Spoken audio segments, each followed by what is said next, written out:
একদিকে রায়হান রাফি শাকিব খানের সঙ্গে ছবি শেয়ার করে সাবধান করলেন কিন্তু দর্শকদের। কেন সেটা বলছি, বাট পুরনো ধর্ম নিয়েছিলাম, আমি ক্যামেরার সামনে অনেক মিথ্যে বলেছি। ধর্ম নিয়ে মিথ্যা বলেছেন অপু বিশ্বাস। তার এমন সাক্ষাৎকার ভাইরাল হওয়ার পর শাহরিয়ার নাজিম জয় অপুকে বলেছেন মাফ চাইতে হবে। পুরো বিষয়টাও বলছি। প্রথমে আসি শাকিব খানের কাছে। শাকিব খান রায়হান রাফির মধ্যে মনোমালিন্য, কারণ রায়হান রাফি শাকিব খানকে না জানিয়ে নিশোর কেমিও শুট করেছেন। নানা রকম কথাবার্তা এবং গুঞ্জন এবং স্পেকুলেশনস আমরা শুনতে পেয়েছি।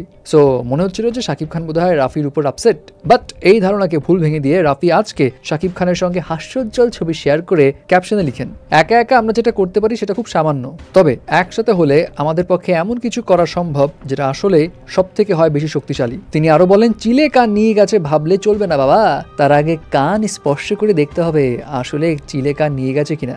গুজব থেকে 1000 হাত দূরে থাকুন। দ্যাট মিনস বুঝে যাচ্ছে তাণ্ডব নিয়ে আরো গুজব আসবে, আরো স্পেকুলেশনস আসবে, নানা রকম কথা কাটাকাটি হবে ভক্তদের মধ্যে, সেগুলো নিয়ে আসলে সাবধান থাকতে বললেন রাফি। কিন্তু এদিকে তো সোশ্যাল মিডিয়ায় তোলপাড় হয়ে গেছে অপু বিশ্বাসের একটা ইন্টারভিউ নিয়ে। অপু বিশ্বাসের একটা ইন্টারভিউ ভাইরাল হয় যেখানে অপু বিশ্বাস জানান তিনি ধর্ম নিয়ে মিথ্যা বলেছেন।